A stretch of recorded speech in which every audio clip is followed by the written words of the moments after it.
नमस्कार. Digital agro academy या YouTube चॅनलवरती आपणा सर्वांचे मनपूर्वक स्वागत करतो. आपणा सर्वांसाठी अतिशय महत्त्वाची, अतिशय उपयुक्त अशी माहिती आताच्या व्हिडिओमध्ये घेऊन आलो आहे. ती म्हणजे राज्यातील पावसाची अपडेट.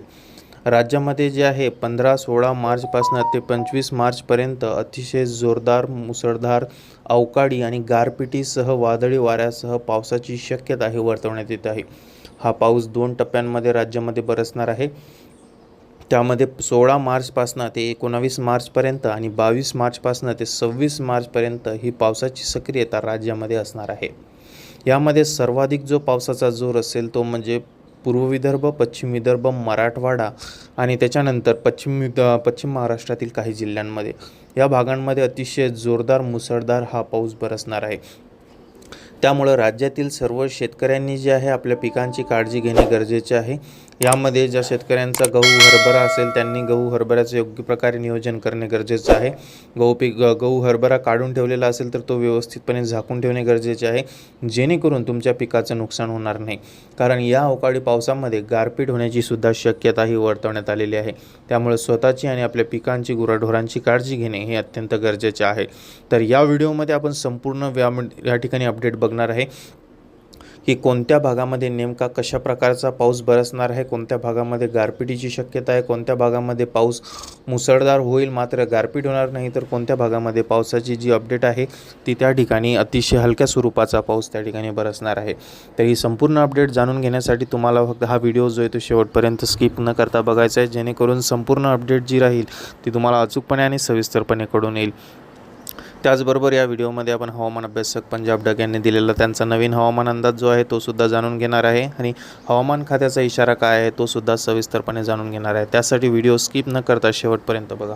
तर राज्यामध्ये जे आहे आपल्याला 15 तारीखपासूनच 14-15 मार्चपासूनच वातावरणामध्ये बदल होताना दिसून येईल.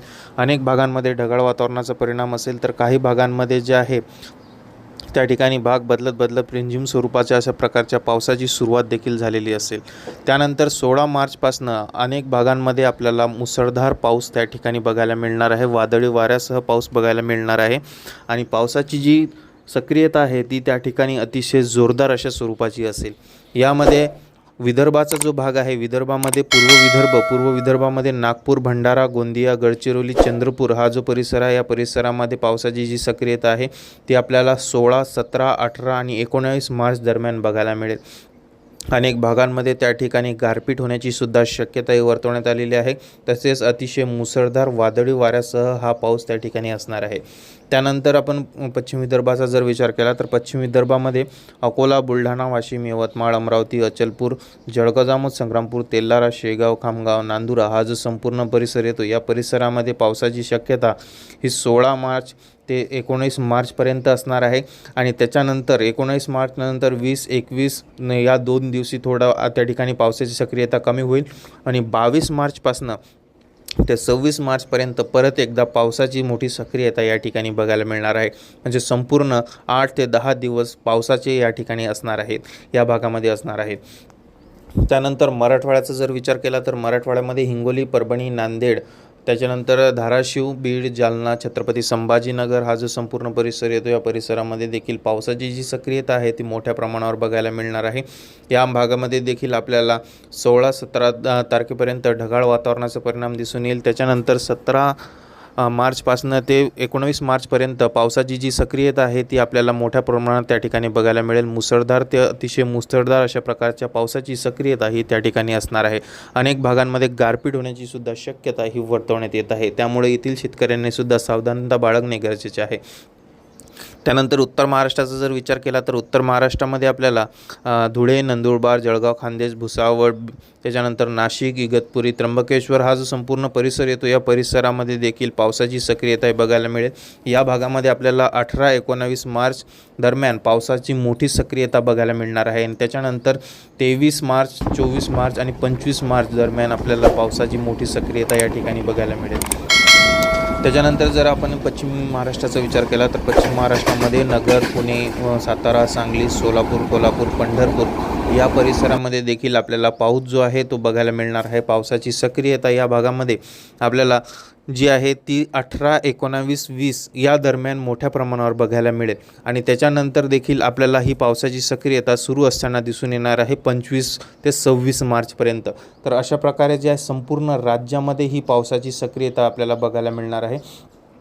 कोकणपट्टीचा जर आपण विचार केला तर कोकणामध्ये रत्नागिरी, सिंधुदुर्ग, सावंतवाडी, दापोली, रायगड हा जो परिसर आहे या परिसरामध्ये देखील पावसाची सक्रियता असेल. मात्र जास्त स्वरूपाचा पाऊस नसून यामध्ये हलक्या स्वरूपाच्या पावसाच्या सरी बरसताना दिसून येतील. मध्यम स्वरूपाचा पाऊस या भागामध्ये आपल्याला बघायला मिळेल. तर अशा प्रकारे जे आहे राज्यामध्ये आपल्याला 15 मार्च ते 26 मार्चपर्यंत 10 ते 11 दिवस मोठ्या प्रमाणावर पावसाचे त्या ठिकाणी बघायला मिळणार आहेत. अनेक भागांमध्ये जोरदार अशा प्रकारचा पाऊस त्या ठिकाणी होणार आहे. गारपीट देखील होणार आहे. गारपीट ही संपूर्ण भागात नाही होणार, मात्र राज्यातील अनेक भागांमध्ये ही आपल्याला गारपीट होताना बघायला मिळेल. त्यामुळे शेतकऱ्यांनी सावधानता बाळगणे गरजेचे आहे. तर हीच होती आपली पावसाची अपडेट, जी की संपूर्ण शेतकऱ्यांपर्यंत पोहोचवायची होती. ही पावसाची अपडेट 15 मार्च ते 25 मार्चची या व्हिडिओमध्ये आपण सांगितलेली आहे. यामध्ये आपण सविस्तरपणे संपूर्ण राज्यामधील कोणत्या भागामध्ये कशा प्रकारचा पाऊस कोणत्या तारखेला होणार आहे हे सुद्धा सविस्तरपणे बघितलेले आहे. मी आशा करतो की तुम्हा सर्व शेतकऱ्यांसाठी सर्वांसाठी हा व्हिडिओ त्या ठिकाणी महत्त्वपूर्ण राहिलेला असेल. तर हा व्हिडिओ तुम्हाला कसा वाटला ते कमेंट बॉक्समध्ये कमेंट करून नक्की आम्हाला कळवा. आणि आत्तापर्यंत जर तुम्ही चॅनलला नवीन असाल तर चॅनलला सबस्क्राईब करा, नोटिफिकेशन बेलला क्लिक करा, जेणेकरून असेच नवनवीन जे आहेत हवामानाच्या अपडेट जे आहेत, हवामानाच्या ज्या अपडेट आहेत, हवामानाची जी माहिती आहे ती तुम्हाला सर्वात आधी आपल्या चॅनलवरती मिळत राहील. चला तर आता भेटूया पुढील भागात एका नवीन विषयासोबत, नवीन हवामानाच्या अपडेटसोबत. तोपर्यंत मी इथंच थांबतोय. धन्यवाद.